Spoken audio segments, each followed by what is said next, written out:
Please welcome the founding members of the Board of Peace. The Minister of the Prime Minister's Court of the Kingdom of Bahrain.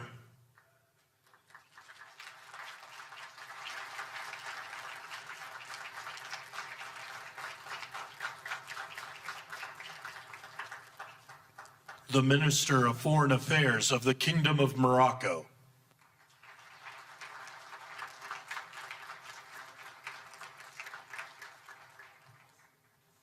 The President of the Argentine Republic.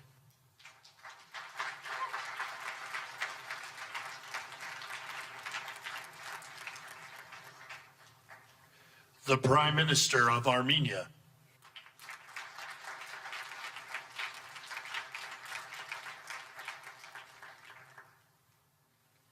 The President of the Republic of Azerbaijan.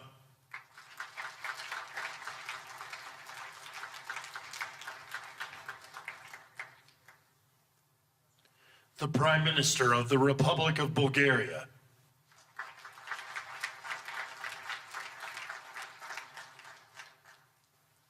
The Prime Minister of Hungary.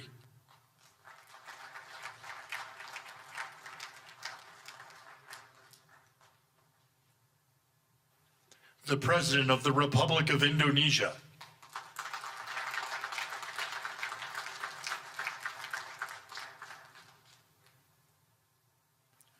The Deputy Prime Minister and Minister of Foreign Affairs and expatriates of the Hashemite Kingdom of Jordan. The President of the Republic of Kazakhstan.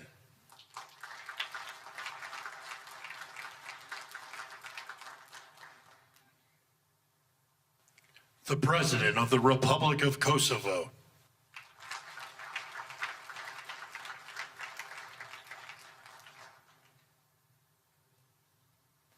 The Prime Minister of the Islamic Republic of Pakistan.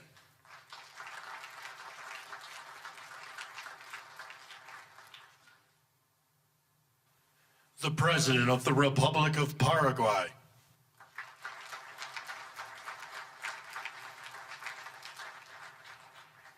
The Prime Minister and Minister of Foreign Affairs of the State of Qatar.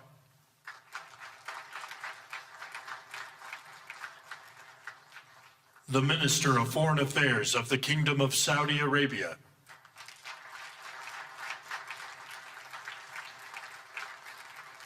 The Minister of Foreign Affairs of the Republic of Turkey.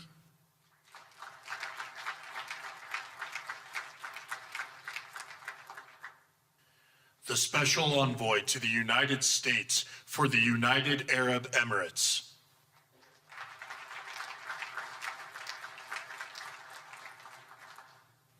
The President of the Republic of Uzbekistan.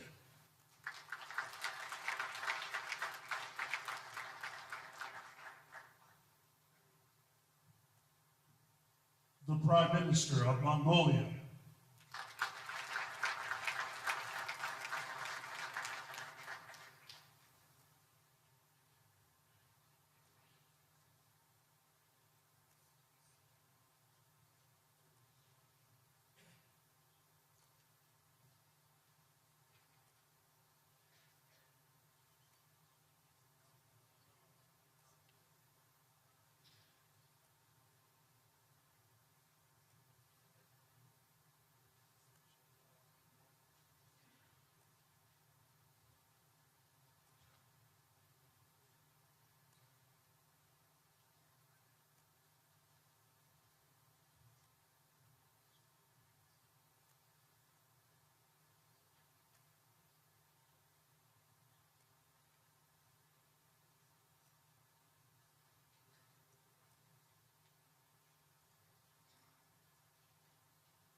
Please welcome the Chairman of the Board of Peace, the President of the United States of America, Donald J. Trump.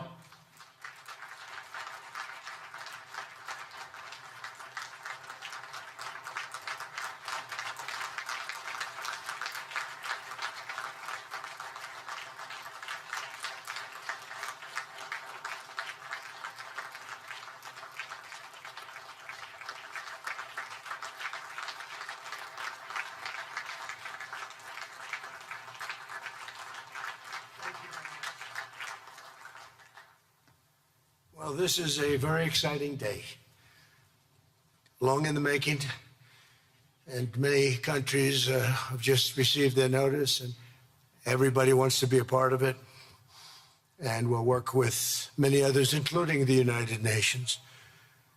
But I want to thank you all for being here. Yesterday, we had an incredibly successful visit with many of the world's top business leaders, the best, the biggest, most successful, and foreign heads of state. And now we have one of the most important meetings of all, the official formation of what is known as the Board of Peace. I want to thank the Secretary of State, Marco Rubio, Special Envoy Steve Witkoff, and Jared Kushner, and their extraordinary work. I mean, they've done an amazing job. We have peace in the Middle East.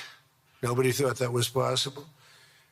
We've settled 8 wars, and I believe another one's coming pretty soon. You know what that is? The one that I thought was going to be an easy one. It's turned out to be probably the most difficult. Last month, 29,000 people died, mostly soldiers, in Ukraine, Russia. Think of that, 29,000, 27,000 in the month before, 26,000 in the month before that. It's terrible. But we have meetings and we think we're making a lot of progress. Thanks as well to Secretary Scott Bessent, Howard Lutnick, and Chris Wright, U.S. Trade Representative, Jamieson Greer. They're all doing such an incredible job. Ambassador Callista Gingrich, who is here, doing a fantastic, really fantastic work. Thank you, Callista. And many other members of my administration who are so committed to peace, and they're also committed to great success. Very importantly, let me recognize the very first group of distinguished members of the Board of Peace. They will be introduced by name in just a moment. Karoline will be doing that introduction. And to each and every one of you, we are truly honored by your presence today. Leaders of countries, in most cases, very popular leaders. In some cases, not so popular, but that's the way it goes in life. Thanks as well to President Karol Nawrocki of Poland, who's fantastic man. He just won a very big election. I'm very proud of him.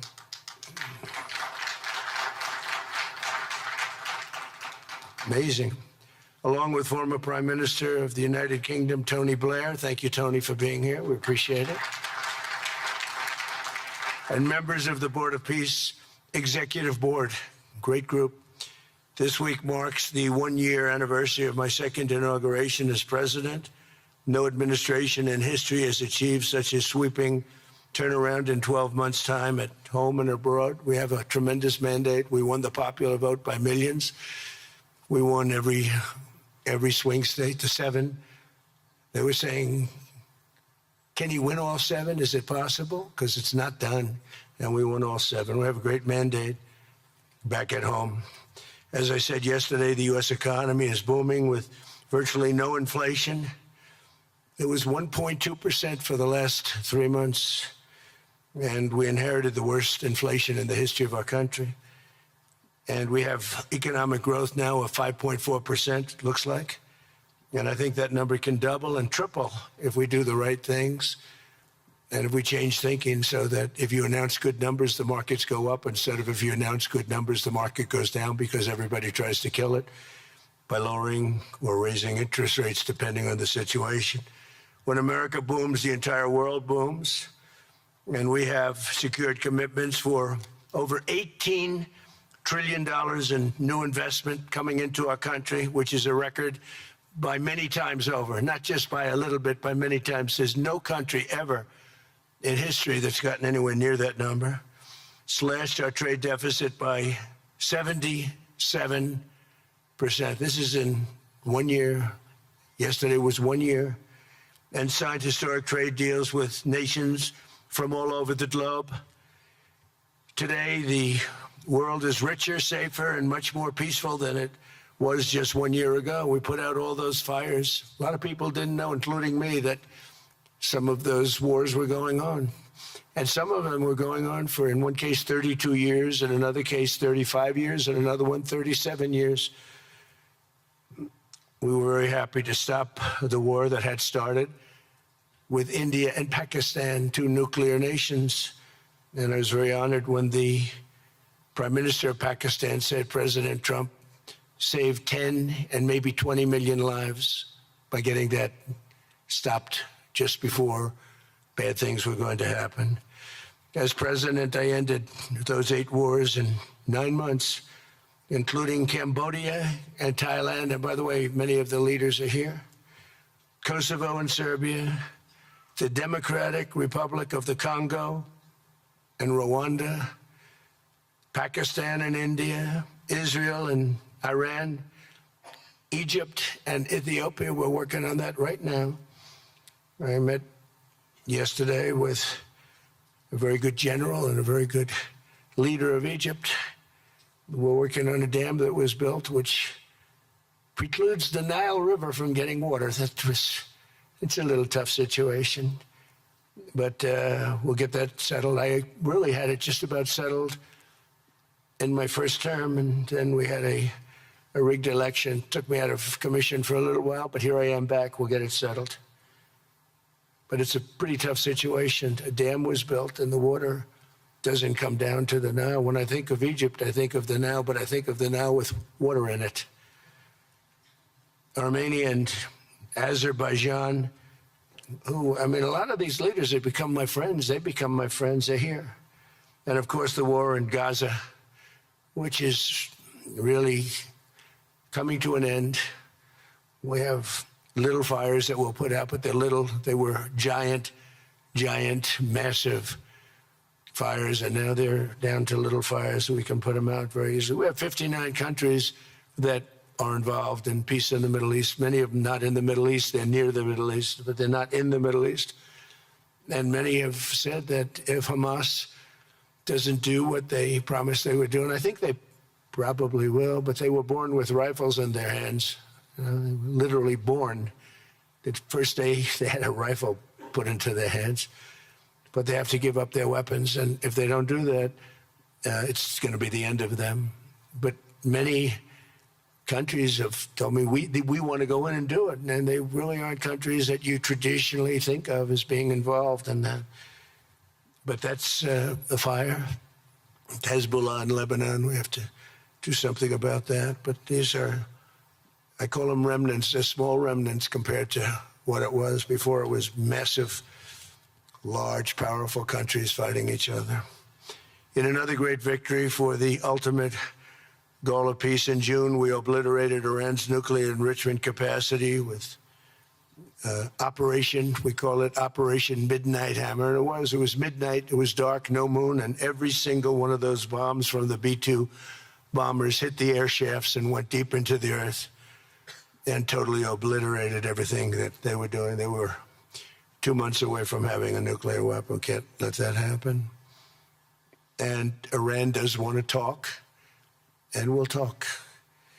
We've also hit ISIS in Syria, and very strongly, as you know. In my first administration, I took out al-Baghdadi, the founder of ISIS, and he was trying to start it up again because due to the tremendous talent of General Raisin Kane, as I call him, he wiped out ISIS in a period of 3 weeks in my first term. You know, we had a great first term, but the second term is, I think, blowing it away, actually. But we took out ISIS, and we had, it was gone, but during the Biden administration, it formed again a little bit. We hit it very hard in Syria. And Syria, by the way, I spoke with the president, is making a lot of progress, tremendous progress, actually. We're very happy about that. We took off all sanctions, which gives them a chance to breathe. And he is working very, very hard, and I think he's going to put it all together. So many things are happening, many good things. Threats to Europe and America, the Middle East, and other places are really calming down. It's a lot different than it was just 1 year ago. Just 1 year ago, the world was actually on fire. A lot of people didn't know it. And in Nigeria, we're annihilating terrorists who are killing Christians. We've hit them very hard. They've killed thousands and thousands of Christians. What's that all about? Much of this unprecedented success is possible because I rebuilt our military in my first term, and now we're making it even stronger. We have a budget of over $1 trillion this year, and next year we're going to $1.5 trillion. Our country's never done better economically. We're taking in numbers that we've never taken in, not only the fact that the investment is at 18 trillion plus, but our jobs numbers, everything is, I think, maybe better than ever before. I think you're going to see and a lot of you are investing in our country. I think you're going to be extremely happy with your investments. I think you'll see numbers like you haven't seen before. I also secured commitments from virtually all NATO allies to increase their defense spending to 5% of GDP. Everybody but Spain. I don't know what's happening with Spain. Why would they not do that? They want a free ride, I guess, huh? Every country but Spain increased to 5%. I don't know why. We're going to have to talk to Spain.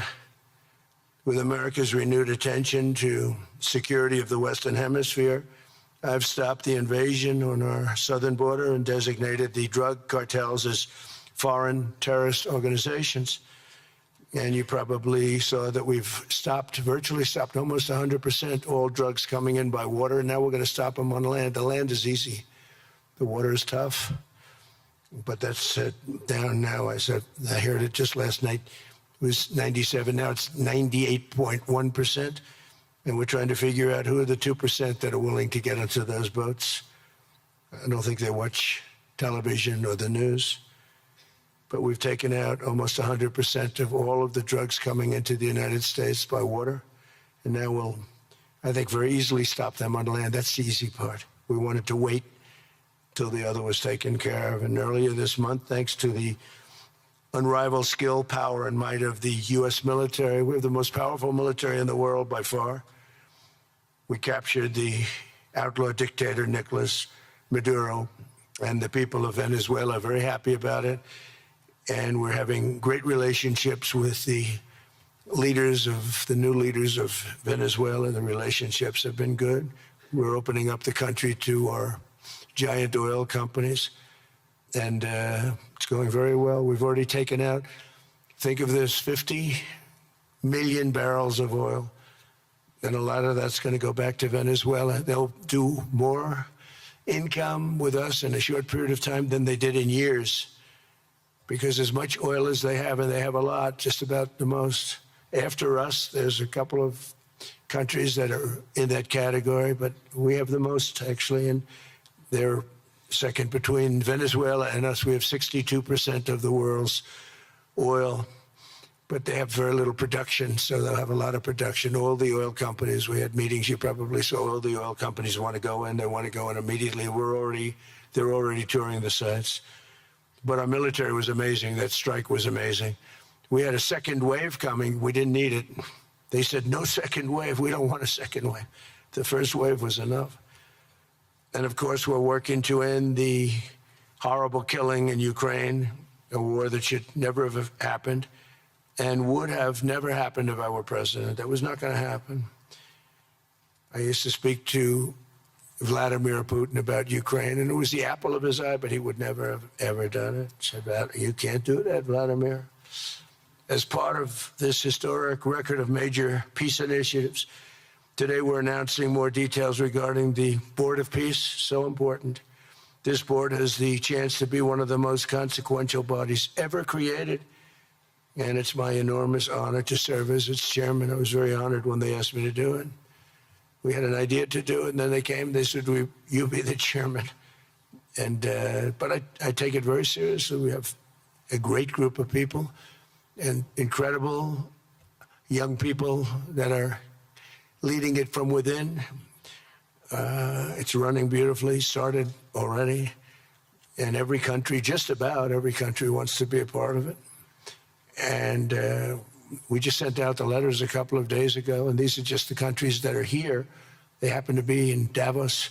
So we said, we'd be honored if you wanted to join us up on the stage. And it's really great. They're friends of mine. I think, let me see. Yeah, every one of them is a friend of mine. Let's see, a couple I like, a couple I don't like. No, I like, actually, this group, I like every single one of them. Can you believe it? Usually I have about 2 or 3 that I can't stand. Usually I have 2 or 3 that I don't like. I don't find them up here. I like every one of these people. No, they're great people. They're great leaders. And the Board of Peace is composed of leaders, the top leaders in the world, actually. Last October, we released a plan for the permanent end to the conflict in Gaza, and I'm pleased to say that our vision was unanimously adopted by the United Nations Security Council late last year. Under phase 1 of this plan, we have painstakingly maintained that Gaza, and we're going to have it very strongly, and it's what we have. Maintained the Gaza ceasefire, delivered record levels of humanitarian aid. We've given aid. You know, you used to hear all the people were starving and it was terrible. Now we have, you don't hear that anymore. We've delivered record levels of humanitarian aid. I want to thank the United States, but I want to thank some of the countries that are sitting right up here, because they've sent great aid, aid also in the form of money, where we go out and purchase food, and you don't hear those stories anymore with people starving. And secured the release of all 20, we secured the release of all 20 living hostages.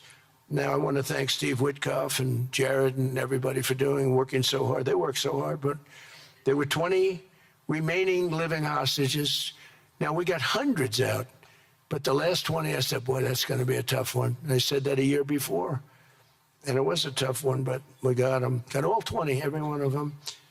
And we had also about 28 that were dead, but the parents wanted them just as though they were living, just as much. Some cases it almost seemed more. It was amazing, actually, the love. But their boy had been killed in just about all cases, young men. Their boy had been killed, and they wanted the body of the boy, and it looked like it couldn't be done. And with the exception of one, and we're close on the track of that, we've got them all, every single one of them, which is amazing. It's a rough job. That was a rough job. And I've been very clear that Hamas must return that last remaining deceased hostage as well, and that will be the full commitment. And then we get on to other things, and we're committed to ensuring Gaza is demilitarized, properly governed, and beautifully rebuilt. It's going to be a great plan, and that's where the Board of Peace really started. And I think we can spread out to other things as we succeed with Gaza. We're going to be very successful in Gaza. It's going to be a great thing to watch. And we can do other things. We can do numerous other things. Once this board is completely formed, we can do pretty much whatever we want to do. And we'll do it in conjunction with the United Nations. You know, I've always said the United Nations has got tremendous potential, has not used it. But there's tremendous potential in the United Nations. And you have some great people at the United Nations. But so far it hasn't. You know, on the 8 wars that I ended, I never spoke to the United Nations about any of them. And you would think that I should have. You would think they could have done those 8 wars, but they couldn't have. And they tried, I guess, in some of them, but they didn't try hard enough. But there's tremendous potential with the United Nations. And I think the combination of the Board of Peace with the kind of people we have here, coupled with the United Nations, can be, something very, very unique for the world. It's for the world. This isn't United States. This is for the world. As everyone can see today, the first steps toward a brighter day for the Middle East and a much safer future for the world are unfolding right before your very eyes. Together, we are in a position to have an incredible chance. I don't even call it a chance. I think it's going to happen. To end decades of suffering, stop generations of hatred and bloodshed, and forge a beautiful, everlasting, and glorious peace for that region and for the whole region of the world, because I'm calling the world a region. The world is a region. We're going to have peace in the world. And boy, would that be a great legacy for all of us. Everybody in this room is a star, or you wouldn't be here. There's a reason that you're here, and you're all stars. You're the biggest people, the most important people in the world, most powerful people in the world. And when you use that genius that you have, that very unusual, very inspired genius, when you use that for peace, the opposite of peace has no chance. So I just want to say it's tremendous to be with you, and I think this is something that we're doing that's very important. This is the most important. I was so looking forward to being here, and yesterday was a tremendous success. A lot of good things happened, but this was something that I really wanted to be here and do, and I could think of no better place because so many people were together. And now to bring the Board of Peace into full force, I ask Sheikh Isa of Bahrain and Foreign Minister Barita of Morocco to join me in signing and ratifying the Board of Peace Charter. Thank you very much, everybody. Appreciate it. Thank you. Thank you.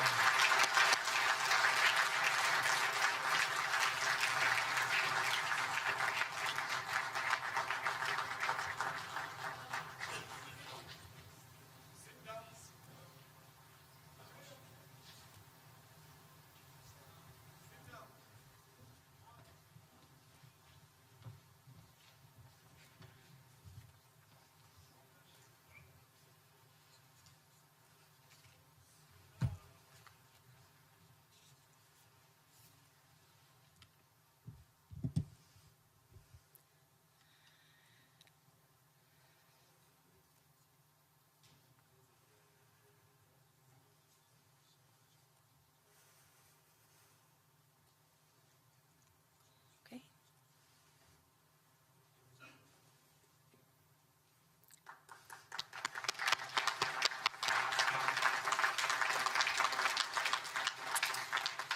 Congratulations, President Trump. The charter is now in full force, and the Board of Peace is now an official international organization.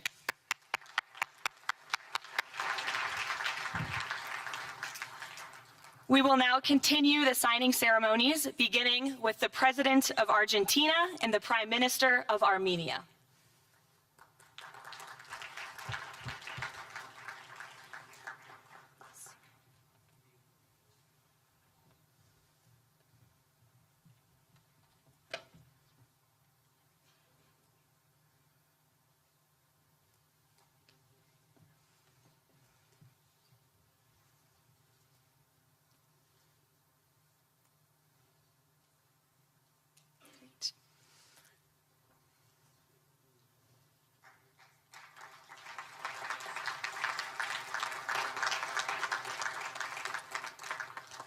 Next up, the President of the Republic of Azerbaijan and the Prime Minister of the Republic of Bulgaria.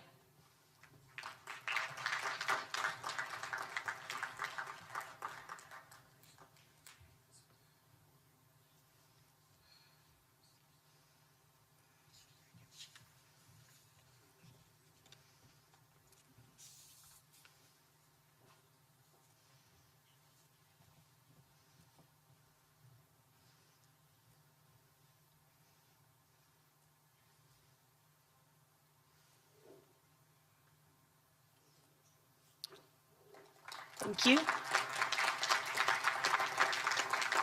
Next, the Prime Minister of Hungary and the President of the Republic of Indonesia.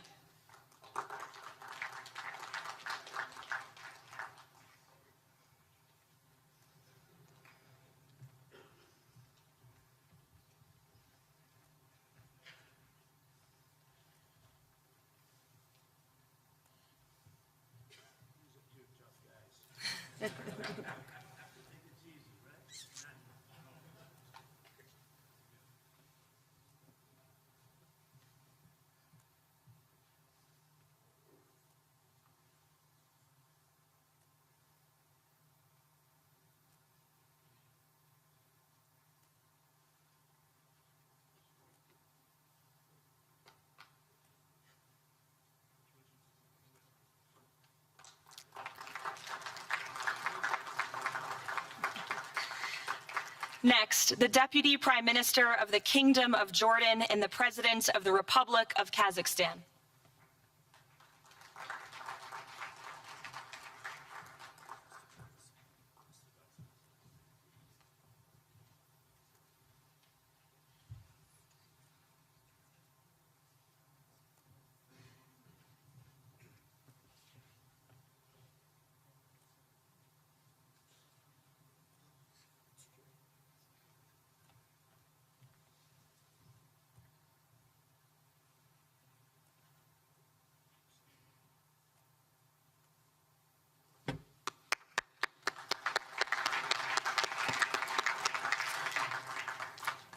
Next, the President of the Republic of Kosovo and the Prime Minister of the Islamic Republic of Pakistan.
That's it.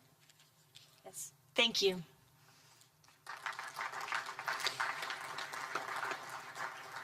Next, the President of the Republic of Paraguay and the Prime Minister of the State of Qatar.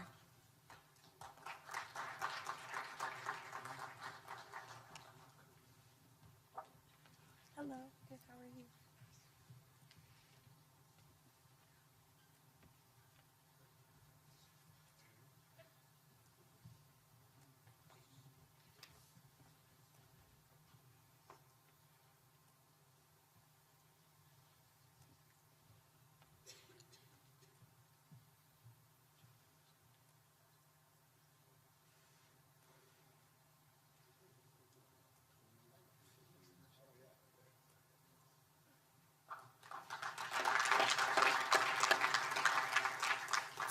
Next, the Minister of Foreign Affairs of the Kingdom of Saudi Arabia and the Minister of Foreign Affairs of the Republic of Turkey.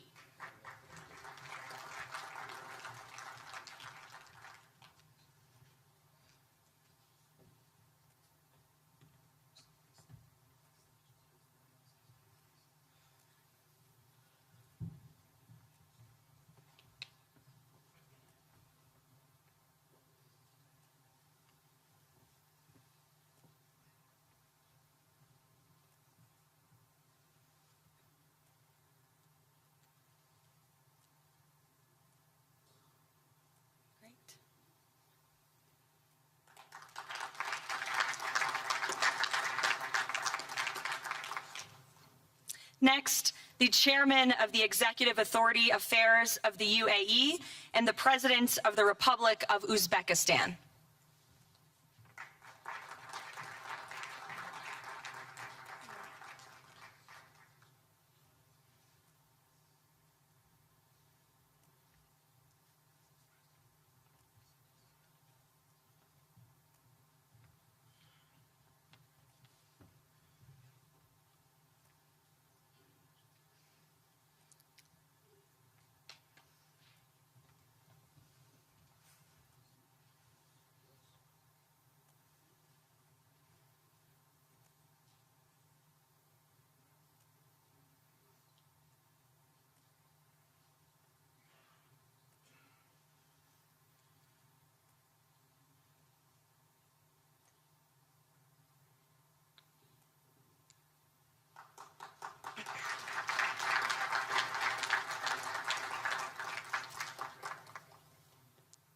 And last but not least, the Prime Minister of Mongolia.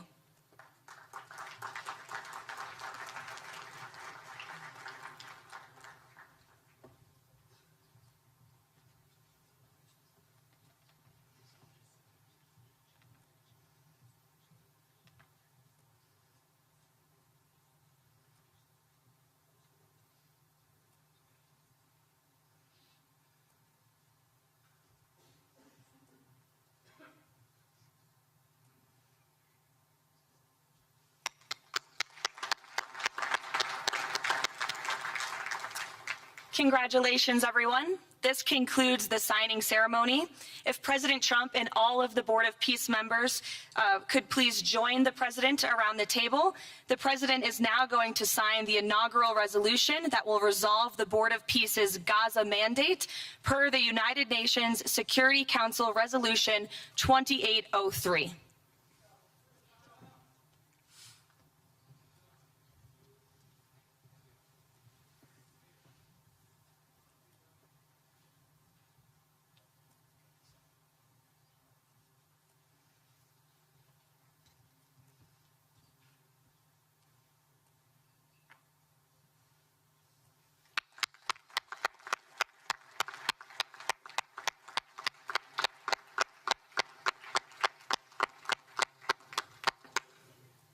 Congratulations.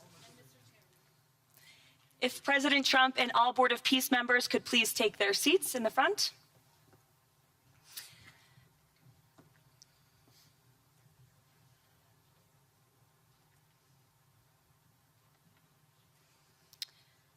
Now it is my honor to introduce the United States Secretary of State Marco Rubio, who will speak about President Trump and his accomplishments. Without further ado, Secretary Rubio.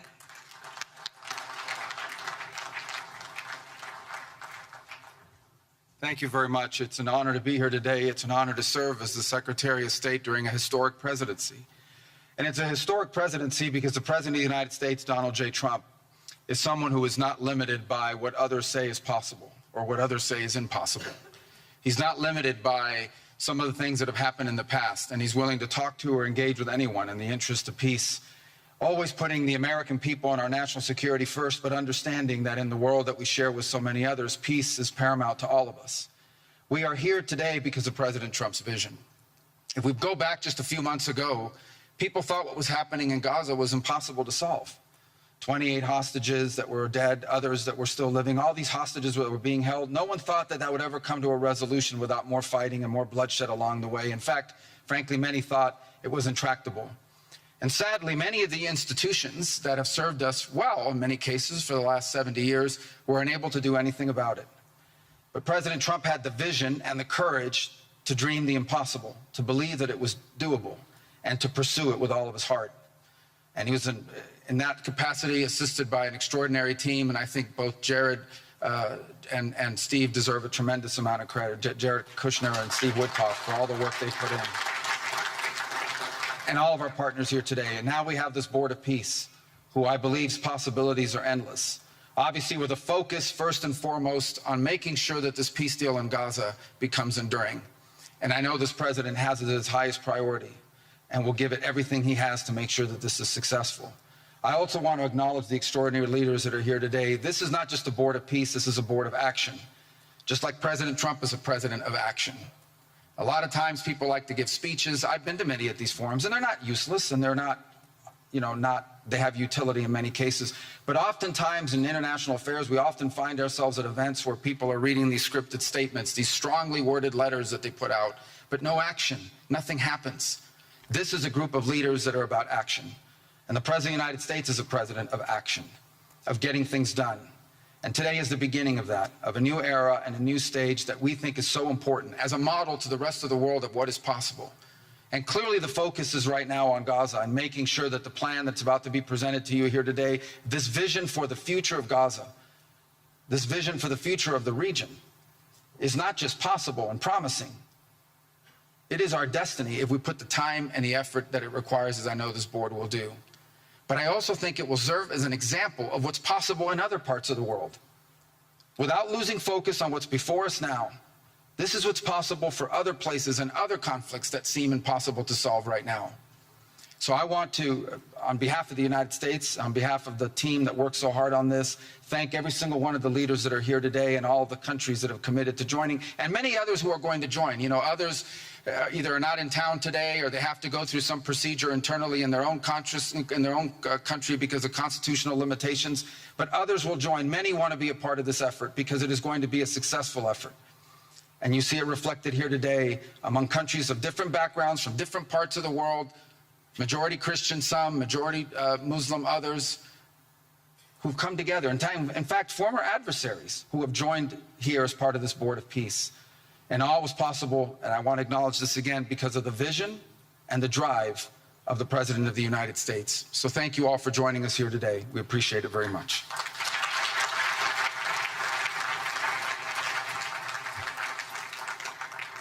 Thank you, Secretary Rubio. Please, if you could now turn your attention to the screens for a video message from the head of the National Committee for the Administration of Gaza, Dr. Ali Shaith. Distinguished leaders, colleagues, and friends, it is an honor to be here today. I want to start by thanking President Donald J. Trump and his administration for their intensive efforts to advance peace in the whole region. I also thank Egyptian President Abdel Fattah al-Sisi, Qatar, and Turkey as mediators, the Palestinian Authority, and members of the United Nations Security Council for welcoming the comprehensive peace plan. These efforts created the opportunity for a new future in Gaza Strip. But what will really matter is what comes next. This transition will succeed only if it delivers real, tangible improvements in daily life for Gazans. As Chief Commissioner of the National Committee for the Administration of Gaza, it's my responsibility to turn this moment into action, to restore order, to rebuild institutions, and to create a future for the people of Gaza defined by opportunity and dignity, under the principle of one authority, one law, and one weapon. As a first step, I am pleased to announce the Rafah crossing will open next week in both directions. For Palestinians in Gaza, Rafah is more than a gate. It is a lifeline and symbol of opportunity. Opening Rafah signals that Gaza is no longer closed to the future and to the war. I want to be clear, there is much more work ahead, and none of it is easy. The road forward will involve difficult decisions and setbacks, but this is a real step, and it marks a new direction. Now, I would like to address the people of Gaza. من أرض الكنانة أتوجه الآن بكلمتي إلى أبناء شعبنا الصامد الصابر في قطاع غزة. لقد صمدتم وحافظتم على أسركم وأرضكم خلال سنوات عصيبة هجاف صبرت أعماقكم وكل الحدود. إن صمودكم الأسطوري له أعظم ما قدمت. Your legendary steadfastness is the foundation upon which we will build our future together. This moment is not for looking back, but for moving forward toward a prosperous and bright future. A future where our children grow up without fear or anxiety, where work is rewarded, schools are opened, and daily life regains its stability and security. The coming stage requires the concerted efforts of everyone. But you will not face it alone. Your voices have weight, your actions have impact, and your commitment to peace and the rebuilding of your communities will define the futures of the new Gaza Strip. Step by step, with discipline and determination, we will build a capable Gaza, capable of self-reliance, and we will build it into a center for freedom, opportunity, and peace. اليوم أسأل الأسرة الدولية ليس فقط أن تدعم هذه أسأل by our actions, hold us to clear standards, and stand with the people of Gaza as we take this responsibility for our future.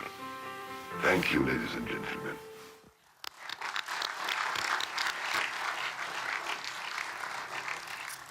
I now would like to welcome to the podium U.S. Special Envoy Steve Witkoff and Jared Kushner.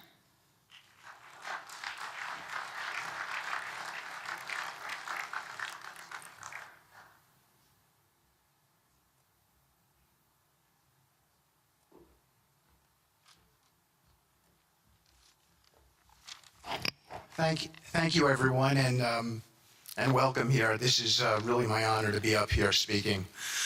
I remember when the president asked Jared, and of course our great Secretary of State, to work on something that the world thought was impossible and unattainable. But the President, on this peace deal for Gaza, as on all other deals we work on his behalf, said we had to try. And of course, we were inspired by that. We have achieved a peace deal in Gaza.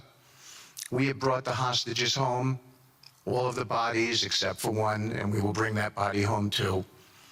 And maybe most importantly, we have created a sense of hope for what the future can bring in Gaza and all other places where the Board of Peace will operate. And I am so honored, Mr. President, to have worked on this on your behalf. I'd like to thank some people who are here with us tonight who have done so much, done indispensable work to bring this deal together. Sheikh Mohammed, my good friend from Qatar, and Ali Al-Tawadi, Hakan, Fidan, and Ibrahim, General Hassan, and Foreign Minister Badr Abdulati, and of course, President Sisi, and Prime Minister Netanyahu, former Special Envoy Ron Dermer, and Michael Eisenberg for all that they did. I would also like to thank our core working group and members of the Board of Peace who have been working nonstop on behalf of this incredible, noble effort, around the clock for months on end, sacrificing time with their families and their own personal lives because they believe in the mission and the vision that the President has set out for us. I'd also like to thank, those people include Tony Blair, Yakir Gabay, Josh Grunbaum, Aryeh Lightstone, Laurent Tankman, Admiral Cooper, General Frank, and I probably have forgotten some along the way. And then perhaps most importantly, I want to thank our administration. We have an incredible team. It's amazing to work for this administration. I think you see the results that we get on behalf of the President because he inspires us so much. So I'd like to thank the Vice President of the United States, J.D. Vance, for all of his help and guidance, our Treasury Secretary, of course, the Secretary of State, who we work hand in glove with, and a special thanks to our Chief of Staff, Susie Wiles, who is always available to us for consultation, for steering, and for all else that she does. Thank you.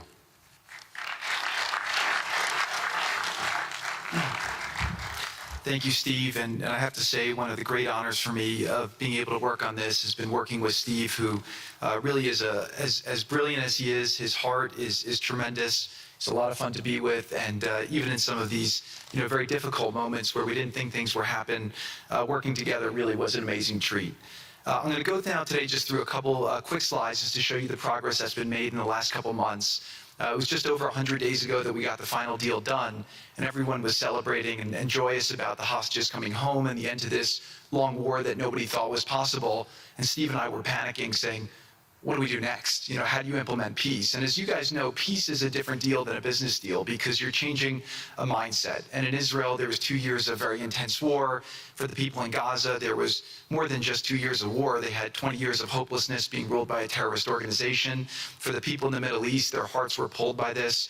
And throughout the entire world, it really was weighing on us. And so we needed to think about, what do we do next? How do we change the habits? How do we change the behaviors?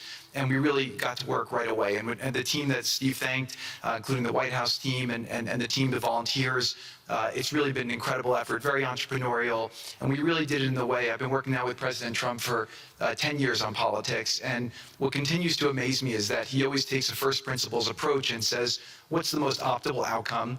Aim for that. Whereas politicians are always focused on the downside or what could go wrong or how to make it a little bit better. He always says, aim for the best possible and do your best to get there. And if everyone thinks it's impossible, that's even more reason why you should aim for it. And so really thank you for the leadership and the inspiration for doing this. And I think you'll see today we've achieved more than thought was possible. And our ambition is still to go for something, I think, better than most people think is possible as well. So let's see if these things work. They never usually work.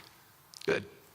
So quickly, I'll go through this 2-year war, 90,000 tons of munitions. There's over 60 million tons of rubble there, and tens of thousands of fatalities. Through the ceasefire, we were able to get to through the 20-point plan, ceasefire, release of hostages. Getting the UN resolution passed was a huge, huge effort, really thanks to Mike Waltz and the whole team there. They did an incredible job. And we then, with the help of the UN, we've worked very, very well with them. This is why you need a new organization like the Board of Peace to work with the UN. I want to thank Tom Fletcher, did an incredible job of really getting it going. We've done historic humanitarian aid. Going forward, number one thing is going to be security. Obviously, we've been working very closely with the Israelis to figure out a way through de-escalation. And the next phase is working with Hamas on demilitarization, which I'll talk about in a second. But without security, nobody's going to make investments. Nobody's going to come, build there. We need investments in order to start giving jobs. We want to take these people. 85% of the aid of Gaza, 85% of the GDP of Gaza has been aid for a long time. That's not sustainable. It doesn't give these people dignity. It doesn't give them hope. And so we want to use free market economy principles. A lot of what President Trump spoke about that he's doing in America, we want to bring the same mindset, the same approach to a place like Gaza to give these people the ability to thrive and have a good life. Let's see. So on the aid, I mentioned the UN. So now people are talking about famine. 100% of the food needs are met, and that's been overabundance. The cost of goods have gone down tremendously. Over 55,000 trucks have gone in, and over 1.4 million pallets. So it's been the largest humanitarian effort done into a war zone that anyone's been able to tell us about. This really has been a great joint effort that everyone's been able to do, and so it's a great thing. We all just heard from Ali. We have been so impressed. Steve and I were speaking to him and the entire committee. Such bravery of these people to step up. And we've worked with the Palestinian Authority, who's been helping us as well. But this committee is the first time it's a technocratic, apolitical committee. I really want to thank the Arab partners for helping us select the right people to do this, and we just need to believe in them and support them. I put this up here. It's probably a little too small for me to read, but this is really important if you saw the mission statement. So Hamas's mission statement was, we need to destroy the state of Israel. That has not worked well for the people, as we've seen. Their mission statement is, we are committed to establishing security, restoring the essential services that form the bedrock of human dignity, such electricity, water, healthcare, and education, as well as cultivating a society rooted in peace, democracy, and justice, operating with the highest standards of integrity, transparency. So these are the basic things. Their goal is to have peace and to help their people, which is an obvious mission statement for a government, but actually fairly novel for Gaza. So we did a master plan. We brought in, I thank Yakir Gabay, who's one of the most successful real estate developers and brilliant people I know. He's volunteered to do this, not for profit, really because of his heart. He wants to do this. And we've developed ways to redevelop Gaza. Gaza, as President Trump's been saying, has amazing potential. And this is for the people of Gaza. We've developed it into zones. In the beginning, we were toying with the idea of saying, let's build a free zone, and then we have a Hamas zone. And then we said, you know what, let's just plan for catastrophic success. Hamas signed a deal to demilitarize. That is what we are going to enforce. People ask us what our plan B is. We do not have a plan B. We have a plan. We signed an agreement. We are all committed to making that agreement work. There's a master plan. We'll be doing it in phasing. In the Middle East, they build cities like this in 2-3 million people. They build this in 3 years. And so stuff like this is very doable if we make it happen. Rafah will start with. This will show a lot of workforce housing. We think this could be done in 2-3 years. We've already started removing the rubble and doing some of the demolition. And then New Gaza. It could be a hope, it could be a destination, have a lot of industry, and really be a place that the people there can thrive, have great employment. Once this starts going, we think there should be 100% full employment and opportunity for everybody there. And we have a lot of data on what can be, but we think that this really gives the Gazan people an opportunity to live their aspirations. But it all starts with security, and it all starts with governance. Final note I'll just say on the Board of Peace, which is that all the lessons we're doing is we're basically studying the best practices from all over the world, and we're watching who does education the best, who does healthcare delivery the best. All of these things it's not secret IP. All this is IP that the Board of Peace is going to make public, and we want to encourage all the countries to be able to follow these best practices. A lot of the things that President Trump is doing in America, if they're working, we should all be copying them. If we find what's working in other countries, we should be copying them too. And so what the Board of Peace will have the ability to do if we're successful with Gaza is really show how do you do peace implementation, which is something that when we got this deal done, we didn't really find too much expertise or know-how on how to do it. So as we're creating this system, hopefully it's something that we can just document these learnings and make them available to all else who want to use them in the future. So demilitarization, this is something we're starting now. We have a new government in Gaza. This government will be working with Hamas on the demilitarization to really take the principles that were agreed to in the document to the next phase, and hopefully that will be successful. Without that, we can't rebuild. So if Hamas does not demilitarize, that will be what holds back Gaza and the people of Gaza from achieving their aspiration, and that's very important. So the next 100 days, we're going to continue to just be heads down and focused on making sure this is implemented. We continue to be focused on humanitarian aid, humanitarian shelter, but then creating the conditions to move forward. So thank you. Final point I'll just make is this is really only possible because of the work of so many people and President Trump's great leadership.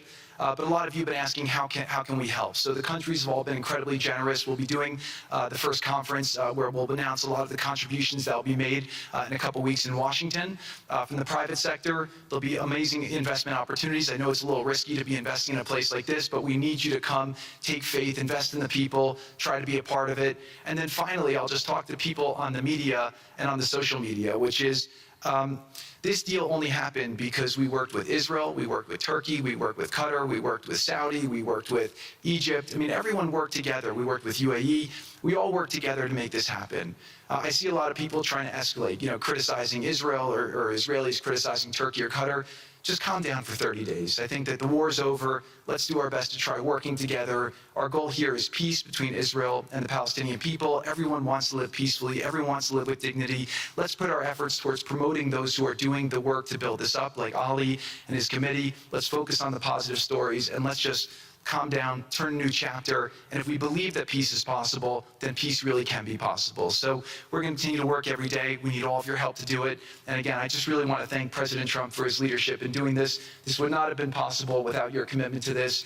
Everyone thought it was impossible to end this war. You never gave up. You never stopped. Every time there was a setback, you told us to try harder. You gave us different ideas. And we've made several impossible things happen just in Gaza to date. And no reason why we shouldn't be able to make even more impossible things happen. So really thank you for your amazing leadership.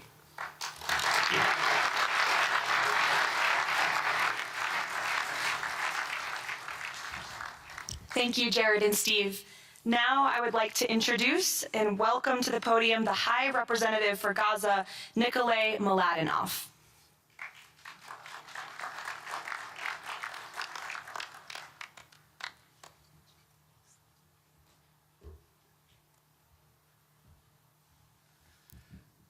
Mr. President, it's a great honor and a massive responsibility for me, for my team, for all of us to be here with you to begin this journey. Who would have thought 2 years ago that we will be sitting here with this group of countries, with this leadership, giving the people of Gaza a new chance? Who would have thought that last Friday I would be sitting, Mr. President, in Cairo with an amazing group of Palestinian technocrats, people who you don't see on the news, people who are not media personalities, but who are experts, who are committed to giving their people a chance in life. And this is what this is all about. For too long, Gazans, Palestinians, and Israelis have lived with conflict, with death, with destruction. Now, the page turns. And whether that page turns successfully really depends on all of us. We have the ingredients for it. We have the leadership of the United States and President Trump. We have a great group of countries joining the Board of Peace and more to come. We have a fantastic Palestinian team on the ground, and we must make it work. Our partnerships are there, our plans are in place, and we need your support. And finally, I look to all of you who are in this room and who are watching this meeting from their screens at home or in their offices. Please put away your talking points for a minute. Please put away your fears. Please put away your concerns. Please stop listening to the rumors and to the gossip. Focus on what we have to do today, because the future of 2 million Palestinians is at stake, and if we give them a chance, we will do more than that. We will create opportunities for 1 billion people who live in the Middle East and beyond, and who are responsible, also who want to see transformation and a chance in life for the future. So please join us on this journey, join the Board of Peace, and join us in supporting this excellent initiative. And thank you again, President Trump and the United States, for taking this decisive leadership forward.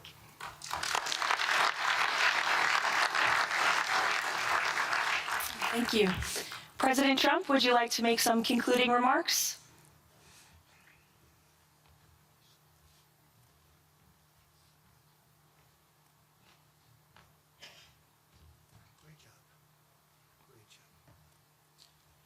Well, I just want to tell you it's all happening. And one of the first things I said when we really got involved in this project, and it's a big one, but it's very doable, I said to Jared and Steve and some of the other folks, including Larry Fink, and congratulations on the great success. The two of you have done a fantastic job. This is bigger and better than ever. We usurped some of your time for a very important reason, and you understand that better than anybody, and we appreciate that you're here very much. Thank you both very much. But I said that, this is a great location. It all begins, see, I'm a real estate person at heart, and it's all about location. And I said, look at this location on the sea.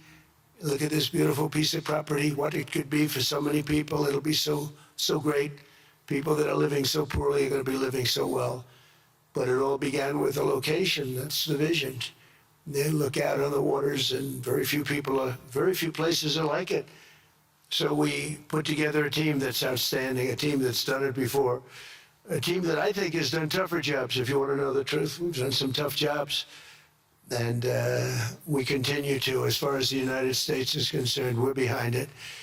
And the United States has never been stronger, never been bigger, better.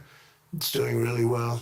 You see that, building thousands of businesses, plants, factories all over the United States are right now under construction. Nobody's ever seen anything like it. And this is just an honor to be involved with this, and to be involved with the great people in this room and the great leaders that are sitting on stage. We thank you very much. And we have many others that have signed up, and they all want to be members of the Board of Peace, because it really will be important. This is not going to be a waste of time. We waste so much time on things that never happen. This will happen, and it's already happening. Thank you very much, everybody. It's a great honor to be with you. Thank you. Thank you.